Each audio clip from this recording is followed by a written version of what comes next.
The ancient baobab tree stood at the center of the land like an old judge who had seen many lives pass before it. Its wide branches stretched over the wedding ground, and its roots pressed deep into the earth, holding stories that no living mouth could fully tell. Elders believed the baobab listened, that it remembered promises spoken in truth and lies whispered in darkness. As the people gathered beneath it, the tree's leaves stirred softly, even though the wind was still. One elder leaned on his staff and murmured, "This land is awake today." Another nodded slowly. "Yes. When such a tree watches, nothing hides for long." The ground beneath their feet carried memories, marriages blessed with joy, unions broken by greed, and justice delivered after long silence. It was said that the soil itself drank tears and remembered them. Today, it listened again. The air felt heavy, as if nature had drawn closer, waiting to see whether this union would bring harmony or sorrow. The drums of the ancestors began to speak, deep and steady, calling spirits from near and far. Their rhythm rolled through the village like a heartbeat, reminding everyone why weddings were sacred. But soon, another sound pushed in, the low growl of generators, the clicking of car doors, and laughter that carried the sharp edge of wealth. Shining vehicles lined the dusty road, and large white tents stood proudly beside old clay houses. Gold-covered chairs replaced wooden stools meant for elders. An old man frowned. "Too much shine for a holy ground." "We invited wealth," another replied quietly, "and wealth does not know how to bow." The drums continued, but their voice now struggled against the noise of power. Tradition stood face to face with modern pride, neither stepping aside. At the heart of the gathering stood the groom. He wore fine cloth chosen by his father and sacred beads placed by the elders. People praised him as he passed, calling him fortunate and honored. He smiled and nodded, yet his chest felt tight. His eyes kept returning to where his father sat beneath a shaded canopy, calm and unreadable.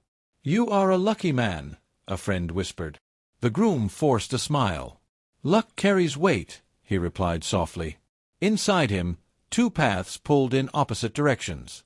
One path led back to the ways of his people, to customs he respected and believed in. The other stretched forward into a world of wealth and power, built by his father's hands. He feared that choosing wrongly would cost him everything. More than losing the crowd's praise, he feared disappointing the man whose silence felt heavier than anger. Nearby, the bride moved slowly through the gathering, her hand resting gently on her pregnant belly. Her steps were careful, respectful, as if she carried not just a child but the future of the family. Elders watched her with approval. "She carries the line," one elder said. "She carries favor," another agreed. Yet not all eyes were kind. Behind soft smiles, whispers moved like insects through dry grass. "She is already blessed," one woman murmured. "Blessing attracts jealousy," another replied. The bride heard none of it. She trusted the village that raised her and believed that goodness protected itself. But envy does not need permission to grow. Then the mood shifted. A woman appeared at the edge of the celebration, dressed neatly, her head held high, though no one had called her name. Her smile was thin, her eyes sharp with something unfinished. This was the woman who once believed she would be the wife. Promises had been made to her in secret, without elders, without witnesses, without drums. Promises spoken in shadows. An elder stiffened when he saw her. "She should not be here." Another sighed. "Pain does not ask for invitation." The woman's gaze locked onto the groom, then slowly slid to the bride's swollen belly. Her fingers curled slightly at her side. In her heart, joy had long turned to bitterness, and hope had hardened into anger. She told herself she had been wronged, that fate had cheated her. Above them, the baobab leaves trembled once more. The drums continued to beat, but the land had already sensed imbalance. Something old and unseen was watching closely now, and it would not forget what it witnessed on this day. The groom's father sat apart from the laughter and music, his chair placed slightly back, where shadow met light. He did not clap when others clapped, nor did he smile when praise filled the air. His wealth had built cities and bent men to his will, but today, it was his silence that ruled the ground. People lowered their voices when passing him, for his quiet gaze carried more weight than shouted orders. His eyes moved slowly across the gathering, noticing small things others missed, the way the groom's shoulders stiffened whenever he looked his way, the way the uninvited woman lingered too long at the edge of joy, the way elders exchanged uneasy glances. Nothing escaped him. Long years of power had taught him that danger rarely announces itself. It whispers first. As the celebration continued, whispers indeed began to move faster than the drums. They slipped between guests like wind through dry grass, unseen but felt. One person leaned close to another, then another, until suspicion spread without proof. Some glanced at the bride, others at the woman standing alone. No words were spoken loudly, yet judgment grew heavy in the air. The drums beat on, strong and steady, but even they could not drown the quiet poison of rumor. An elder tapped his staff against the ground, listening. His heart felt unsettled. "Do you feel it?" he asked another softly. "Yes," the other replied, his voice low. "The ancestors are near." A strange stillness settled over the ceremony, the kind that comes before storms. Elders sensed unseen eyes watching, measuring hearts, weighing intentions. It was believed that when spirits drew close, they did not come to celebrate but to judge. Across the gathering, the woman who stood uninvited felt her chest tighten. The drums stirred memories she had buried deep. Long before this day, she had met the groom in secret places, behind his father's compound, near the river where moonlight hid them. There, promises had been made in hushed voices. "You will be my wife," he had once whispered, holding her hands tightly. "I will wait," she had answered, trusting words spoken in darkness. But love given without witnesses carries no protection. When elders demanded a union blessed by ancestors, her name was never spoken. What once felt like love became a source of shame. Each drumbeat now reminded her of what she lost, and pain hardened inside her like drying clay. Her thoughts drifted to the day the elders gathered under the same baobab tree. She had stood nearby, hopeful, believing her place was secure. Instead, she heard her fate sealed without her voice. "This marriage must honor our ancestors," an elder had declared. "Personal desire must bow to the land," another added. No one looked at her when the decision was made. Tradition spoke, and she was pushed outside the circle. Rejection did not break her openly. It settled quietly, growing heavy and bitter. She smiled now, but inside her, resentment breathed. From his seat, the father watched her closely. He saw the tightness in her jaw, the way her eyes followed the bride, the stillness that often hides storms. He said nothing. Silence, he believed, allowed truth to reveal itself fully. Above them all, the baobab stood unmoving, its roots deep in the earth.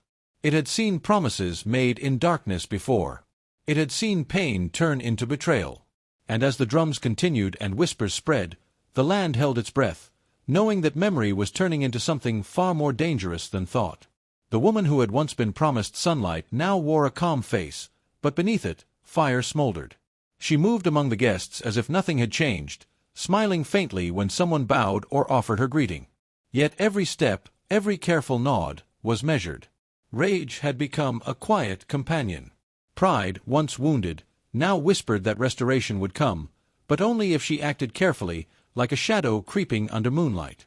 She thought of herself as a river hidden beneath stones, its current unseen but ready to break through at the right moment.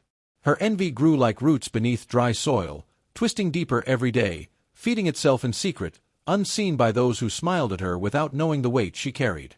Her thoughts turned to the bride, whose rounded belly drew respect and whispered praise. This child was more than a life. It was the line, the inheritance, the blessing of ancestors themselves. Every drumbeat, every approving nod toward the bride, made the mistress's chest tighten. She saw the unborn child as the final door closing on her imagined future, a future that once felt promised. Life itself seemed to mock her, carrying hope and continuity where she had only disappointment and shadows. She whispered to herself, bitterly, "If they have life, I will take it from them." And though her lips smiled, her eyes gleamed with unspoken intent. Power, she understood, had always been tied to lineage. In this land, a child was more than flesh and blood. It was a symbol of favor, a link to ancestors, a seed of influence that could never be ignored. The mistress feared being erased, forgotten in the annals of her family and village. Each drumbeat that celebrated the bride's pregnancy felt like the soil closing over her own name. She imagined herself fading, her promise ignored, her place stolen. In that quiet fear, obsession took root, growing like a vine across her heart, dark and relentless. Nearby, elders exchanged glances, their voices low and layered with meaning. "The river that rests too long becomes poisonous," one said. "The child that comes is not just flesh, but the eyes of the ancestors," murmured another. Their proverbs were soft, woven into ceremony, yet heavy with warning. Yet no one listened closely. Wisdom, subtle as it was, waited like a patient predator, knowing that silence in the face of wrongdoing only lengthened the path to reckoning. Meanwhile, whispers spread like smoke over dry grass. Some questioned the bride's presence, her every movement, even her blessings. "She carries the line too boldly," one woman said. "The child draws attention the wrong way," muttered another. No evidence was needed. Rumor alone was sufficient to draw suspicion. The village, with its eyes and mouths, turned toward the innocent, judging without proof, punishing without touch. The bride's humility could not protect her. Society's cruelty revealed itself, swift and quiet, like wind shaping the land. And in the mistress's calm smile, the seeds of destruction were already sown, ready to sprout in the shadow of whispers and envy. The groom stood among the guests, a figure draped in fine cloth and beads, smiling politely whenever someone approached. His hands remained at his sides, empty of action, yet full of unspoken thoughts. Every eye could see his hesitation, though no one dared speak of it aloud.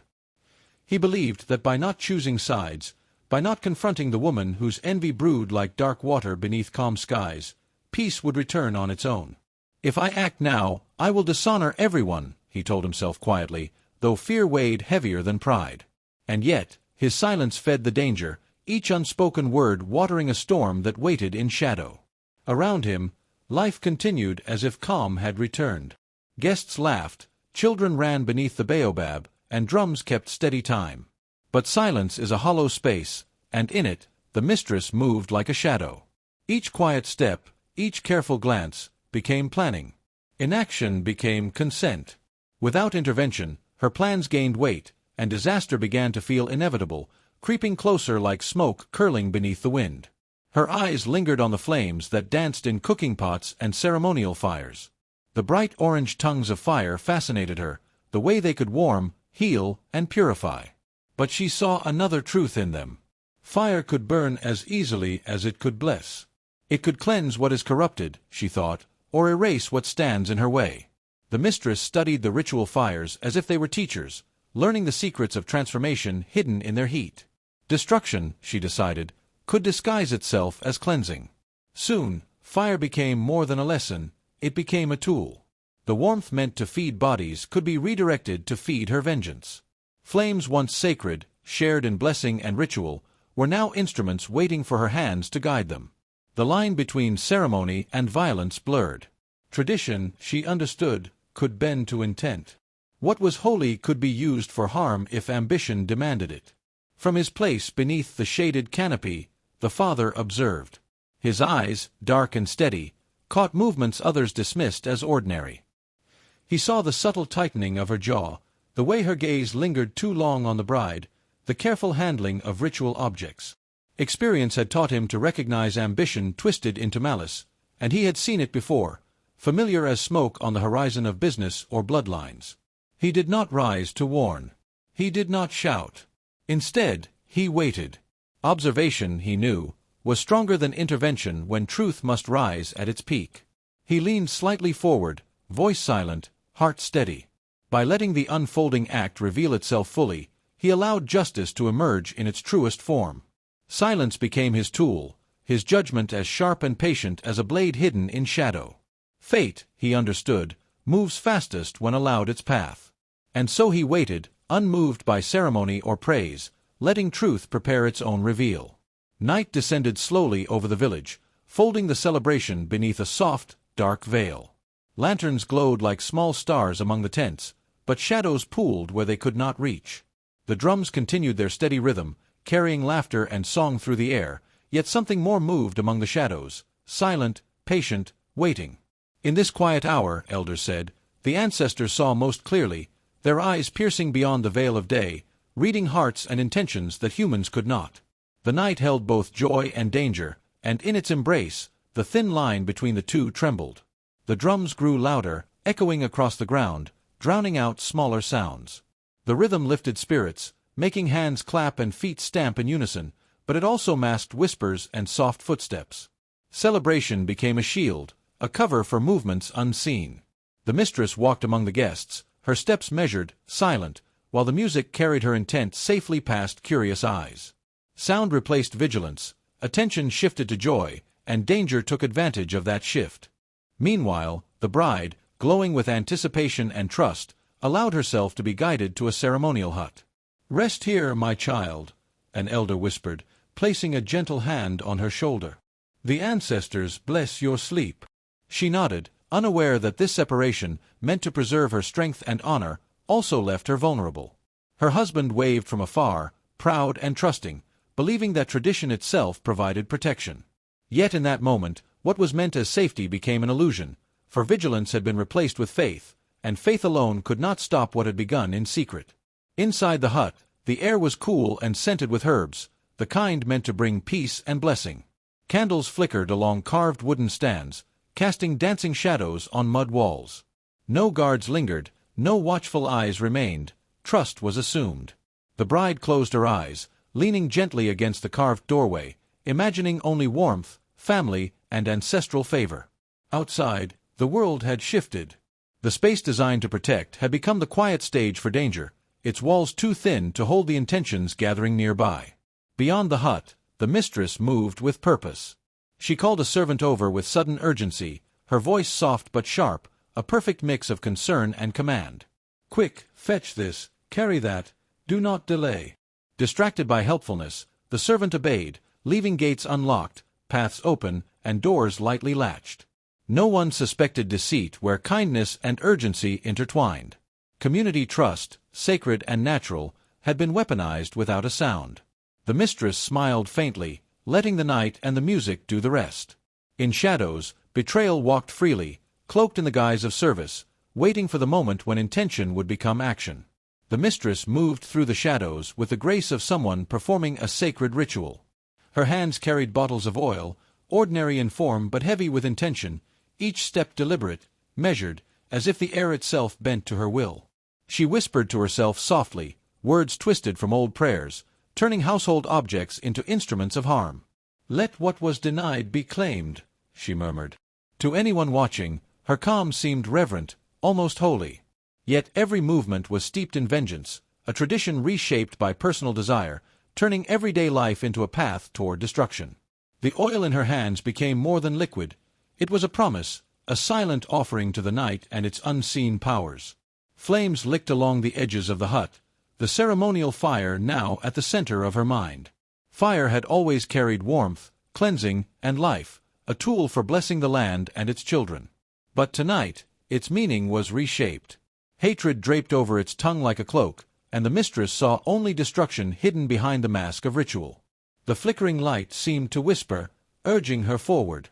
Each spark reflected in her eyes like a tiny mirror of her intent. Where ancestors had once blessed, now malice would move, and the sacred became the weapon she held in her hands. Outside, the land itself seemed uneasy. Elders whispered of the moment when spirits withdraw, when wrongdoing is so bold that the ancestors turn their faces away. A sudden hush fell over the night, as though the baobab itself drew a deep breath and waited. The mistress felt it too, the subtle tightening of fate around the wedding grounds, a silent warning carried by the wind. Yet the knowledge of disapproval did little to slow her steps. Instead, it sharpened her resolve. Inside her heart, doubt flickered, like a candle in the wind, small and uncertain. For a heartbeat, she imagined the bride's fear, the horror of what she might unleash. But the thought dissolved almost immediately, swallowed by pride, ambition, and the gnawing belief that what she did was deserved. "They all betrayed me," she muttered. "If I do nothing, I vanish. If I act, I am remembered." Her conscience tried to rise, but her pride pressed it down, sealing her path.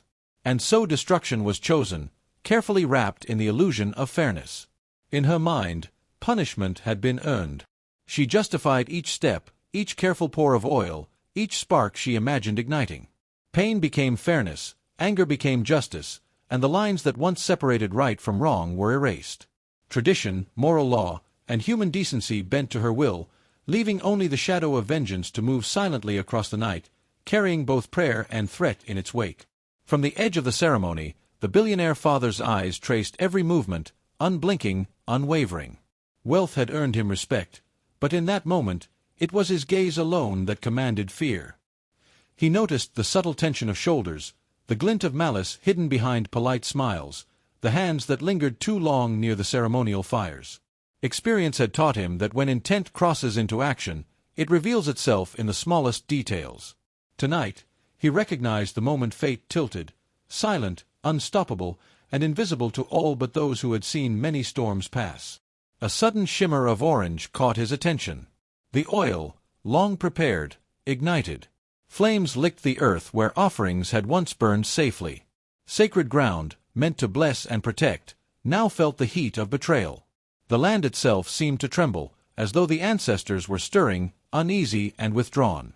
Judgment, silent and deliberate, began its march, carried not by human hands but by the inexorable rhythm of consequence. Then the fire broke free from its quiet cradle. Sparks leapt into the night, consuming reeds, straw, and dry timber with a hungry crackle. Music and laughter were swallowed in an instant. Light tore through the darkness, painting faces in stark terror. The joyous celebration collapsed, replaced by panic, as the first screams pierced the night. "Run! Save the bride!" shouted an elder, voice shaking with disbelief. "The fire takes what it will." Flames hungrily approached the ceremonial hut, the resting place of new life. The pregnant bride, unaware of the growing inferno, remained sheltered by trust in tradition. Yet tradition offered no defense now. Walls built to honor, to bless, to protect, became the stage for peril. The sacred ground, the place where ancestors were called to witness and bless, was violated, and the air itself seemed to cry in warning. Screams rose, louder than any drum had ever sounded. Children's cries tangled with the shouts of servants and elders. Chaos spread through the crowd like wildfire, bodies scattering, voices colliding. The rhythm of celebration shattered entirely, replaced by terror and frantic prayer. "Water! Quick! Water!" someone shouted, while others lifted children and elders alike, fleeing the heat. The joyous night had ended, replaced by the harsh, unyielding presence of fire and human fear. Amid it all, the billionaire father remained calm, watching, waiting. He had seen this before, not the fire itself, but the turning of hearts, the moment when malice crosses the line and reveals truth. And now, as the sacred flames touched the earth with intent, justice began its silent march, ancient and inevitable, carried not by hands but by the eyes that missed nothing and the spirits that always watched. The village surged forward, instinct outweighing pride. Hands, once careful to maintain distance for respect or status, now reached for buckets, mats, and blankets. "Carry her! Lift her!" shouted an elder, voice trembling but commanding. Reputation, wealth, and titles fell away like dry leaves. The only concern was life itself. Mothers grabbed the bride in their arms, men tore down mats to smother embers, and children ran between them, holding water and hope. The community's heartbeat united, a force stronger than fear, stronger than judgment. In that moment, survival became a shared ritual, and the village itself seemed to breathe life back into what the fire had sought to claim. The bride emerged from the flames, her body singed in patches, her hair singed at the edges, yet she stood. Her eyes shone through the smoke, wide with disbelief. I am alive," she whispered, her voice raw and trembling. The elders encircled her, chanting softly, prayers mingling with relief. The fire had marked her, etched her survival into her flesh and spirit, a reminder that blessing and pain often walked together. Though she lived, the memory of heat and smoke would cling to her forever, a scar both feared and revered. The unborn child's presence fluttered between fear and hope. The midwife pressed a hand to the bride's belly, murmuring ancient prayers for protection. "The spirits decide, child of the living," she said softly. Silence fell over the crowd as they awaited signs of life. Every breath from the mother was a prayer, every heartbeat from the child a testament to ancestral mercy. For a moment, the future seemed suspended in the air, fragile and uncertain, yet held by faith stronger than panic. Then the billionaire father stepped forward. The hush of the crowd deepened as his presence filled the open space. His voice, deep and commanding, cut through smoke and terror. "I have seen what has been done here tonight," he said. His eyes, sharp as falcons, met the trembling gaze of the mistress among the crowd. "And I will speak truth before any lies take root." Wealth had commanded fear before, but now morality and authority surged beyond coins, beyond power, demanding recognition. Every head bowed as he recounted the events he had witnessed. No drum could drown the weight of his words. "She sought to harm the innocent," he declared, voice steady yet heavy with judgment. The fire touched sacred ground, but the living were preserved by courage and community. The crowd held its breath, the villagers listening as if the ancestors themselves had lent him voice. Truth now claimed the center, cutting through whispers and deceit, and the night, once filled with terror, settled into solemn awe and the first whispers of justice. The mistress stood in the center, her breath shallow, eyes darting as every lie she had spun crumbled like dry leaves in a storm. The elders circled her, their faces stern, shadows dancing in the firelight that had witnessed her intentions. "The stories you have told cannot stand before the eyes of our ancestors," the eldest intoned, voice steady and unyielding. The flames licked the earth nearby, a silent witness to truth, reminding all who watched that deception could not hide from fire, from law, from memory. Whispers of judgment passed through the villagers like wind over tall grass. "She meant to harm the innocent," one mother muttered, clutching her child. Another elder stepped forward, hand raised in solemn invocation. "By the customs older than the hills, by the laws the spirits themselves honor, judgment shall be served." The mistress faltered, her pride and rage stripped bare, the weight of ancestral authority pressing down upon her. The groom lowered his head, shame carving deep lines across his face. I thought silence would keep peace," he murmured, voice trembling. "I let fear and indecision guide me." Pride and ambition now seemed empty beside the destruction his hesitation had allowed. The community watched, silent, as manhood and honor were redefined in that moment, measured not by wealth, but by courage and moral responsibility. The elders pronounced judgment with deliberate care.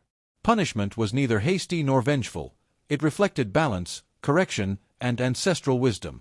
The mistress would live, spared the blood her envy had almost demanded. Instead, she would carry her guilt, exile her body among strangers, and confront her memory daily. Isolation became her teacher. Reflection became her only companion. The crowd exhaled collectively, understanding the weight of restraint. Justice had walked slowly but arrived with certainty. Children whispered to each other about fairness and consequence, and even the youngest eyes understood that African justice measured lessons over spectacle, wisdom over rage. The fire continued to burn nearby, a final witness to truth, and a reminder that even in a world where wealth can command fear, morality and ancestral law hold power far greater than gold. The billionaire father stepped forward, his tall frame lowering in humility before the circle of elders. The fire's glow reflected in his eyes, not with command, but with reverence. "I have seen much in the world of men," he said quietly, voice steady yet soft, "but even wealth bows before the wisdom of ancestors." Murmurs of respect ran through the villagers as he placed his hands together, palms pressed in the gesture of submission. In that moment, gold, titles, and power meant nothing. Respect for ancient law had replaced control. Riches could not sway spirits, nor could they rewrite tradition. The elders nodded in approval, understanding that balance had returned. "Let all remember," the eldest intoned, "power is strongest when it listens, not when it dominates." The bride rose from the ashes of chaos, her body scarred, yet her spirit unbroken. She moved among the villagers with calm dignity, her belly round with life, a living testament to survival.